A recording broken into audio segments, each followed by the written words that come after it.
Liberdade é dizer que 2 mais 2 é igual a 4. Essa célebre frase, presente no livro do George Orwell, 1984, descreve bem o espírito do livro. No livro, nós somos apresentados um regime totalitário. O regime tem tanto poder que consegue convencer as pessoas que 2 mais 2 é igual a 5. Ou seja, ela controla truísmos, verdades indubitáveis. Então, a primeira coisa que você precisa saber da obra é que estamos diante de um regime totalitário, nefasto, em que tudo é coletivo, mas cada um está sozinho. Onde a verdade existe, mas a verdade é aquilo que o partido diz.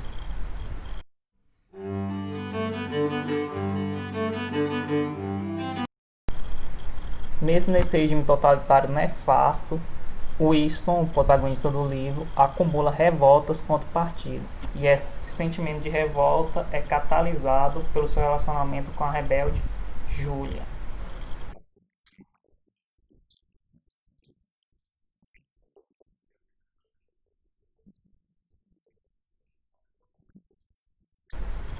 Importante saber do enredo dessa história que o mundo é dividido em 3 potências: Oceania, Lestásia e Eurásia. O interessante é que a Oceania, que é o regime totalitário que o Winston vive, sempre muda o seu inimigo e seu aliado. Às vezes o inimigo é a Lestásia e o aliado é a Eurásia, e às vezes o aliado é a Eurásia e o inimigo é a Lestásia. Isso é mudado conforme a necessidade do partido. O interessante é que isso vira um fato histórico, ou seja, algo que aconteceu recentemente é virado um fator histórico e indubitável, que ninguém duvida que sempre foi assim. Então sempre a Lestásia foi a inimiga, e daqui um mês ou até menos a Eurásia, que sempre foi a inimiga da potência Oceania. Como é possível mudar toda a história? Como é possível fazer um evento recente ser um evento histórico, algo que as pessoas não duvidam? Como é possível manipular tanto assim questões factuais? Então o George Orwell vai descrever os métodos que o partido utiliza, que tem até consonância com algumas coisas que existem na realidade atual. O primeiro recurso é a teletela. A teletela é uma tecnologia desse mundo fictício, desse mundo distópico, que são telas que todo cidadão tem, não só está presente na rua ou dentro dos locais de trabalho, como presente na casa das pessoas, com a imagem do grande irmão. E essa teletela vai passando tanto a imagem do grande irmão quanto programas do partido. E essa teletela tem câmeras que estão vigiando todo mundo 24 horas por dia. Daí que surgiu o programa O Big Brother. Então o Big Brother usa esse conceito de vigiar pessoas 24 horas por dia. Então é interessante que esse recurso é um recurso para um regime totalitário e hoje ele se tornou um recurso de entretenimento. Então a primeira forma de criar um regime totalitário é vigiar as pessoas 24 horas por dia. Assim você vai perceber nuances de sentimentos de revolta. Qualquer indicação que os indivíduos estão querendo se revoltar, o partido sabe de antemão. Outro recurso é fabricar verdades.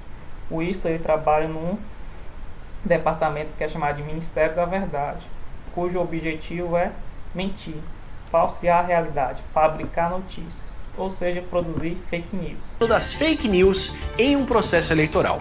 Essa divulgação de boatos e notícias falsas é letal para a democracia. Outro método para se instalar um regime totalitário é a nova fala.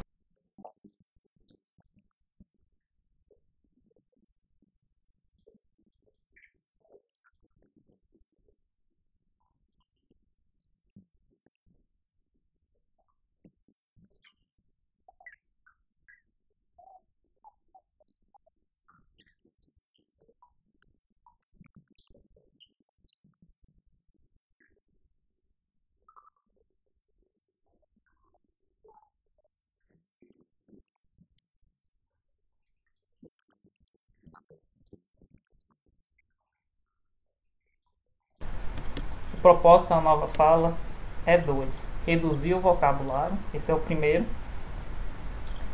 Então, através do domínio da linguagem, você faz com que determinadas palavras ou desapareçam ou percam o significado original. Exemplo, a palavra livre, ela continua existindo, só que ela é usada em contextos específicos. Você pode dizer que tem horário livre, mas você não pode usar a palavra livre na frase, eu quero ser um homem livre. Então, livre é usado só nesse sentido que você tem tempo livre, mas não pode ser usado como um adjetivo de uma condição do ser humano, que é a condição de liberdade. Outra forma que a nova fala funciona é suprimindo algumas palavras, fazendo com que palavras deixem de existir. Não tem mais a palavra bom, não tem mais a palavra ruim, tem a palavra desbom. Na verdade, o prefixo des é usado para suprimir palavras negativas. Então, não posso dizer que o partido é ruim, eu posso dizer que o partido está desbom, mas perde o significado de ruim. Também não tem a palavra morte no sentido de dizer que o indivíduo morreu. Então, o partido ele elimina pessoas que querem ser revoltadas, que se revoltam contra o poder totalitário vigente. Só que ninguém consegue dizer que aquela pessoa morreu, porque não existe essa palavra. Existe a palavra despessoa. Então, suprimindo palavras, as pessoas não conseguem reivindicar e nem descrever que o partido é um regime totalitário, porque não tem as palavras para isso. E outra função da nova fala é passar a ideologia do partido de forma inconsciente. Para usar a nova fala, você tem que saber a ideologia do partido, senão você não consegue se comunicar com as pessoas. Outro método que é descrito no livro como mais importante para implantar um regime totalitário é o duplo pensamento. Duplo pensamento é você ter duas ideias contraditórias na cabeça e concordar com ambas. O duplo pensar é um recurso psicológico para que a verdade seja móvel. Enquanto as pessoas acreditarem em ideias contraditórias ao mesmo tempo, o partido sempre pode mudar a verdade. O partido sempre pode mudar de ideais, porque as pessoas irão concordar com essa mudança, porque ela o tempo todo se está concordando com duas ideias contraditórias. Por exemplo, no livro o partido fala mal do socialismo em nome do socialismo. Então ele usa esse recurso do duplo pensar para criticar o socialismo, quando a verdadeira intenção é implantar ideias de regimes socialistas. No livro os indivíduos são... Aqui outro exemplo de duplo pensar: os indivíduos são incentivados a construir famílias para que o partido cresça e se desenvolva, ao mesmo tempo que o partido ensina as pessoas a odiar o conceito de família. As pessoas não podem ter esse sentimento de pertencimento de família, de esposo, filho, de marido, nem o conceito de amor. As pessoas se casam baseado na ideia de se reproduzir. O conceito de família é necessário para o Estado, só que as pessoas não podem amar esse conceito de família. Então, essas contradições em que as pessoas formam uma família ao mesmo tempo que sabem que família é um inimigo do Estado. Então, são duas ideias contraditórias na cabeça e as pessoas concordam com ambas. Também pode ter exemplos atuais do duplo pensar. Apesar do livro falar muito sobre o socialismo e o livro ter sido vendido, principalmente nos Estados Unidos, como uma crítica aos regimes socialistas, o livro não é uma crítica a qualquer regime totalitário. Até porque o George Orwell era social-democrata. Ele se descrevia como um partido de uma ideologia de esquerda, apesar de criticar várias vertentes da esquerda na época dele. Um exemplo atual de duplo pensar é a corrida armamentística. Não é tão atual assim, mas ainda existe. Cada país produz cada vez mais armas de destruição em massa em nome da paz, ao mesmo tempo que diz que o Estado, o país rival, está construindo armas e isso vai gerar guerras e isso é contra a paz. Então, outro Estado construindo arma é um símbolo de guerra, enquanto o meu país está construindo uma arma, isso é um símbolo de paz. São duas ideias contraditórias e as pessoas concordam com ambas. A gente também tem exemplo na política brasileira. Na verdade, a política brasileira é feita de contradições. Um exemplo: todo político é corrupto, o poder corrompe, menos o candidato que eu votei. Todo mundo é corrupto, menos o candidato que eu votei.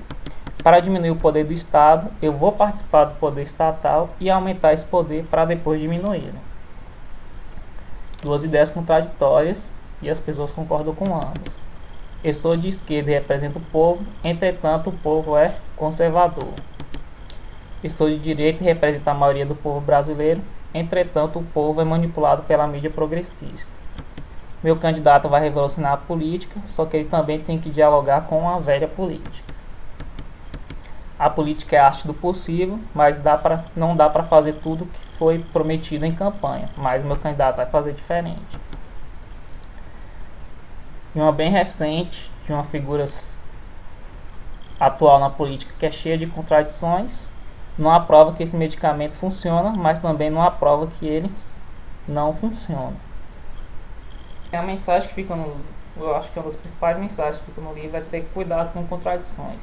Qualquer indivíduo ou partido ou sistema que começa a ter poder e dentro desse poder começa a aparecer contradições, a gente tem que ficar com o pé atrás, ver a razão de ser dessas contradições, não tentar justificá-las.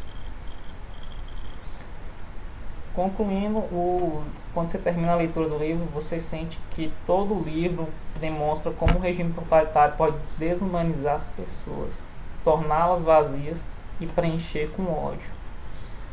Um dos poucos momentos coletivos que as pessoas gostam dentro desse regime totalitário é o momento de ódio, onde o inimigo do Estado, que é o Goldstein, que é o líder da confraria, que é um grupo revolucionário, as pessoas têm alguns minutos antes de voltar para o trabalho para odiar essa pessoa, odiar esse sistema revolucionário, ou até odiar as outras duas superpotências, dependendo do que o Estado quer que seja o inimigo. Então esses momentos de ódio sim, funcionam como cartaz para as pessoas continuarem amando o Estado. E através do protagonista Winston e seu amor por Julia, a gente vê esse símbolo de liberdade, esse símbolo básico. Liberdade é dizer questões factuais. Truísmo, liberdade é dizer que 2 mais 2 é 4. Liberdade é a possibilidade de descrever pelo menos a realidade que a gente se encontra. Se você assistiu o vídeo até agora, dê aquela curtida, se inscreva no canal e compartilhe.